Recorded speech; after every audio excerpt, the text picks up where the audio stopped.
नमस्ते दोस्तों, आइए आज हम एक कहानी सुनते हैं जिसका नाम है तमस। ओह सॉरी, संजीव का बैलेंस बिगड़ गया था और पूरी कॉफ़ी उसने प्रेम पे उलेट दी थी। शुक्र था कोल्ड कॉफ़ी थी। क्या ओके यार। प्रेम जो हमेशा शांत रहता था, उसका इतनी सी बात पे इतना गुस्सा हो जाना संजीव को अजीब सा लगा। प्रेम बिना कुछ बोले तेजी से वॉशरूम की तरफ चला गया। संजीव भी उसके पीछे पीछे गया। प्रेम ने अपनी शर्ट उतारी। उसकी बाजुओं से कंधे और गले में अनेक ताजीब और सूत्रों का जमार लगा हुआ था। संजीव को यह देखकर बड़ा अचरज हुआ। यह सब क्या है? संजीव ने अंदर आते हुए पूछा। तुम नहीं समझोगे, प्रेम बोला। समझाओगे तभी समझूंगा ना, संजीव बोला।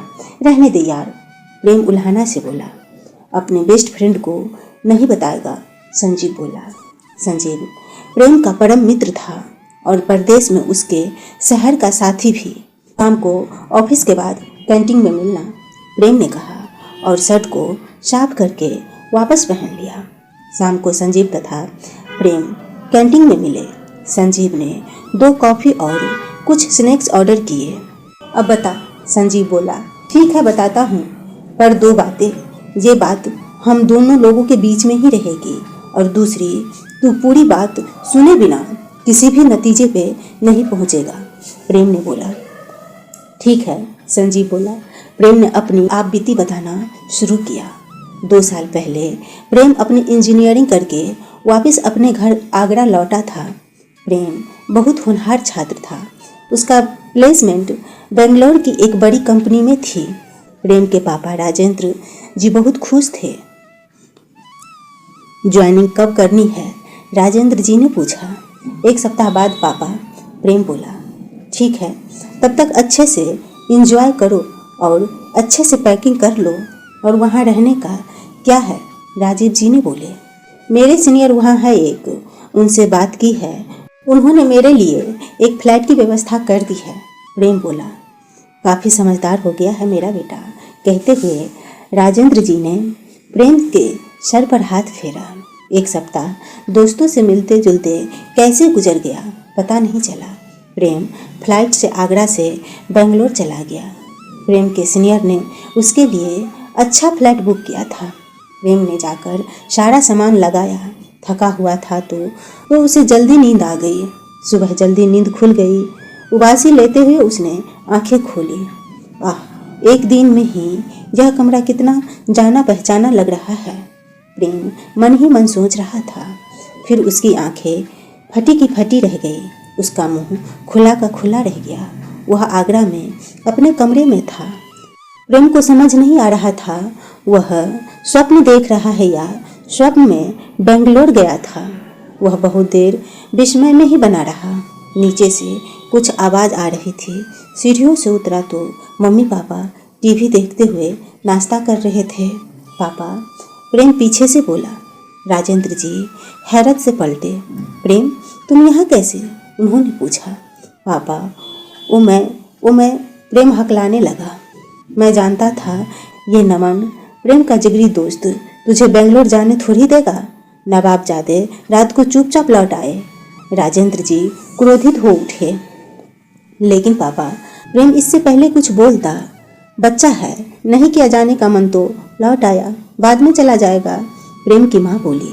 हाँ, कंपनी तो हमारे घर की है, बाद में चला जाएगा। टिकट बुक करा रहा हूँ, आज मैं तुझे खुद प्लेन में बिठा कर आऊँगा, राजेंद्र जी बोले। ठीक है पापा। इसके अलावा प्रेम कुछ नहीं बोल पाया। बोलता भी क्या? शाम को प्रेम वापस बेंगलोर पहुँच गया।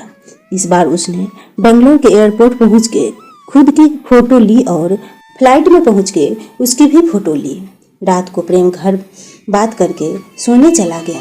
बहुत देर तक जो हुआ उसके बारे में सोचता रहा। न जाने कब नींद आ गई। सुबह एक गाने की धुन से उसकी नींद खुली। यह राजेश जी का पसंदीदा गाना था जो वह सुबह सुबह बजाते थे। ये नहीं हो सकता, नहीं हो सकता, यह संभव ही नहीं। प्रेम बिना आंखें खोले मुट्ठी भींच के बुदबुदाने लगा। बड़ी हिम्मत करके उसने आंखें खोली। वो फिर से आगरा के अपने कमरे में पड़ा हुआ था। प्रेम वापस नीचे गया। इस बार प्रेम कुछ कहता इससे पहले ही राजेश जी ने उसे देख लिया। ये क्या है प्रेम, मजाक है क्या? देखो, नौकरी नहीं करनी तो सीधे बोल दो, या कोई लड़की पसंद आ गई है तो वो भी बता दो। तुम्हारी बेंगलोर से फ्लाइट से अप डाउन का खर्चा मैं नहीं उठा पाऊंगा। राजेंद्र जी झल्ला उठे। प्रेम बिना कुछ बोले बाहर निकल गया। उसे लगा वह पागल हो रहा है। वह सीधे नमन के घर गया और उससे मदद लिए बेंगलोर का टिकट फिर से बुक किया। इस बार वह अपने फ्लाइट नहीं गया, वह अपने सीनियर के फ्लैट गया और उसने निश्चय किया कि वह आज रात नहीं सोएगा, जागकर देखेगा कि हो क्या रहा है उसके साथ। प्रेम थका हुआ था, नींद के हिलोरे उसे आ रहे थे, पर उसने न सोने की ठान रखी थी। वह काफ़ी पी चुका था। मोबाइल में मूवी लगाकर भी देखने लगा। रात बीत गई। सूरज दादा खिड़की से झांकने लगे। आज कुछ नहीं हुआ था। प्रेम बहुत थका हुआ महसूस कर रहा था, पर वह भी खुश था कि कुछ नहीं हुआ। प्रेम ने आज ऑफिस ज्वाइन किया। ऑफिस पहुंचते ही 4 दिन लेट होने की वजह से उसे मैनेजर की डांट भी पड़ी। घर में ट्रेजेडी का बहाना बनाकर वह किसी तरह बच गया। प्रेम को लगा कि उसके फ्लाइट में ही कुछ है, इसीलिए उसने सोच लिया कि वह अभी सीनियर के फ्लाइट में ही रहकर दूसरा फ्लाइट ढूंढेगा। कैसा रहा दिन? फ्लाइट पहुंचते ही सीनियर विवेक ने पूछा। अच्छा रहा सर। सर, एक रिक्वेस्ट है कि मेरे लिए क्या आप दूसरा फ्लाइट ढूंढने में हेल्प कर सकते हैं? प्रेम बोला। क्यों, क्या हुआ? इतना अच्छा तो फ्लाइट है। विवेक बोला। ऐसे ही सर, उसमें से बहुत निगेटिव वॉइस आती है। प्रेम बोला।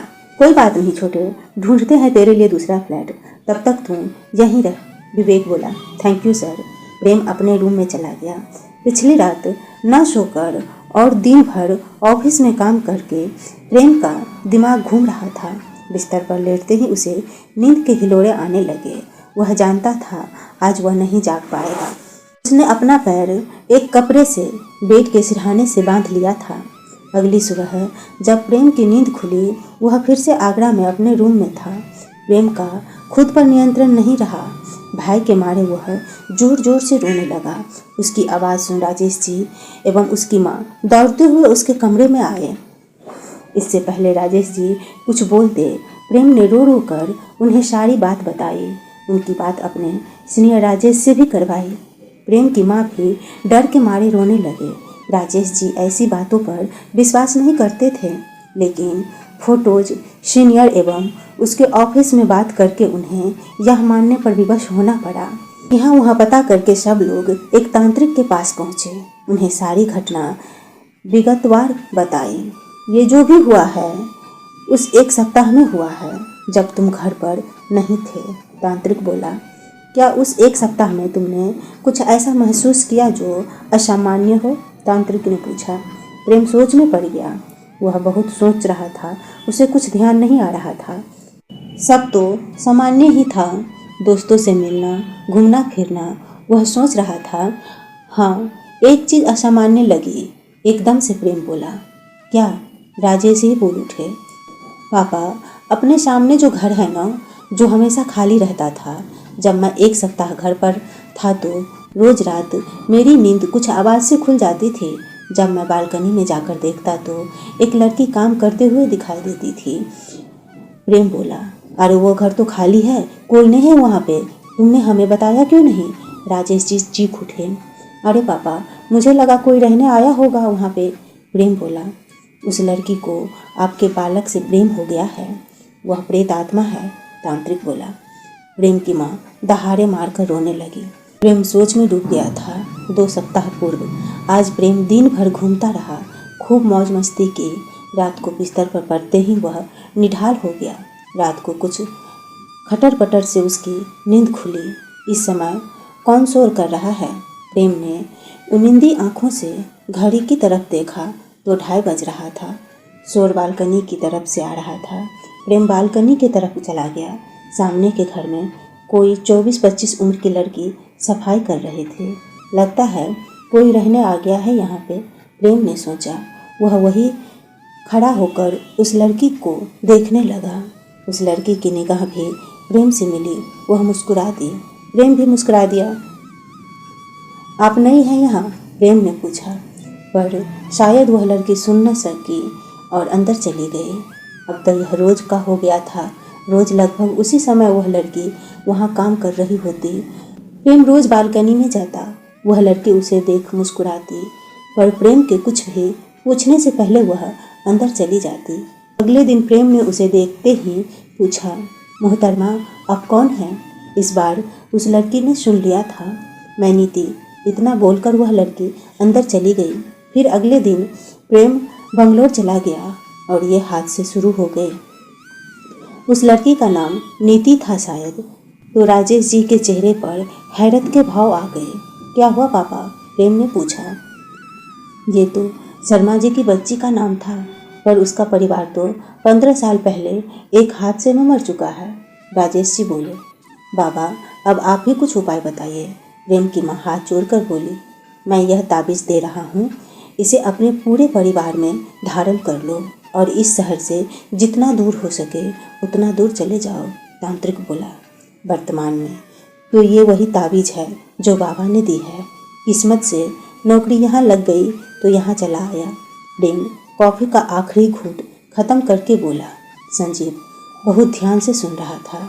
फिर संजीव जोर से हंसने लगा। क्या यार तू भी, क्या मस्त कहानी थी, संजीव बोला। तुमको ये कहानी लगती है जिस पर बीतती है उससे पूछो। कहकर प्रेम उठा और तेजी से निकल गया। अगले दिन जब प्रेम ऑफिस गया तो बाकी सारा स्टाफ उसे देख कानाफूसी करने लगे। इससे पहले वह अपनी डेस्क पर बैठता, उसे मैनेजर ने बुलाया। प्रेम, ये आईटी की कंपनी है, यहाँ मैं कोई अंधविश्वास स्वीकार नहीं करूँगा। संजीव ने मुझे सब बता दिया है। कल से ये जो भी तुम पहनते हुए हो ये उतार कर आना या मत आना, मैनेजर ने बोला। प्रेम के गुस्से के मारे मुठिया भींच गई। उसने जाकर संजीव को ढूंढा पर वह मिला नहीं। प्रेम ने सोचा वह ऑफिस में आते समय ताबीज़ उतार दिया करेगा और सोने से पहले पहन लेगा। यह सोचकर उसने ताबीज़ उतार दी। रात को घर पहुंचकर उसने सारी ताबीज़ें वापस पहनना शुरू कर दी। यह अब किसी काम की नहीं। एक बार उतारना और तंत्र टूट जाता। पीछे से कोई बहुत जोर से हंसा। प्रेम ने पलटकर देखा तो संजीव था। तूने ये क्यों किया? प्रेम चिल्लाया। संजीव तेजी से डोर लॉक करके चला गया। कमरे में एक धुआं जैसा फैलने लगा। प्रेम होश खोने लगा। फिर बेहोशी ने उसे अपनी चपेट में ले लिया। रहना बीती जाए, रहना बीती जाए, इस गाने के धुन के साथ प्रेम की बेहोशी टूटी। अपने पापा का पसंदीदा गाना सुन वह आंखें खोले बिना ही रोने लगा था। प्रेम के रोने की आवाज़ सुन राजेश जी एवं प्रेम की माँ उसके कमरे में पहुँचे। प्रेम को बतलाने की ज़रूरत नहीं थी कि क्या हुआ, वो लोग समझ गए थे। बेटा तूने ताबीज़ उतार दी क्या? राजेश जी बोले। प्रेम ने रोते हुए राजेश जी को सब कुछ बतला दिया। पर बेटा संजीव ऐसा क्यों करेगा, वो तो तेरा अच्छा दोस्त है ना, राजेश जी बोले। वही तो मुझे समझ नहीं आ रहा पापा, प्रेम बोला। बेटा तू घबरा मत, हम आज फिर बाबा के पास चलेंगे। तू नहा ले, मैं खाना बनाती हूँ, प्रेम की माँ बोली। ठीक है माँ, प्रेम ने कहा। वह बहुत दिनों बाद घर आकर खुश भी हुआ था। दोपहर का वक्त था। प्रेम ने निश्चय किया कि वह उस घर में नहीं जाकर देखेगा, शायद उसे कुछ मालूम पड़े। वह किसी को बिना बताए चुपके से घर से निकल गया और सामने वाले घर पर छज्जे से कूदकर प्रवेश किया। दरवाज़ा सील था। पुलिस ने उसको सील किया हुआ था, पर आज प्रेम पीछे हटने वाला नहीं था। उसने पास पड़े पत्थर से ताले को तोड़ दिया। काफ़ी समय से लगा होने की वजह से ताला कमज़ोर हो गया था। प्रेम घर के अंदर चला गया। पूरा घर धूल एवं गंदगी से भरा हुआ था। सीलन की बू बहुत तेज आ रही थी। अपने मोबाइल की लाइट जला प्रेम उस स्थान को खोजने लगा जहाँ वह लड़की उसे देखती थी। सीढ़ियाँ चढ़कर ऊपर गया तो उसे वह स्थान दिख गया। ताजुब था कि वह स्थान एकदम साफ था। अगर तुम मुझे सुन रही हो तो मुझसे बात करो, प्रेम बुदबुदाया, पर उसे कोई प्रति उत्तर नहीं मिला। क्या तुम मुझसे कुछ चाहती हो? प्रेम फिर बोला। इस बार भी कोई उत्तर नहीं मिला। प्रेम हताश हो यहाँ वहाँ सामने देखने लगा।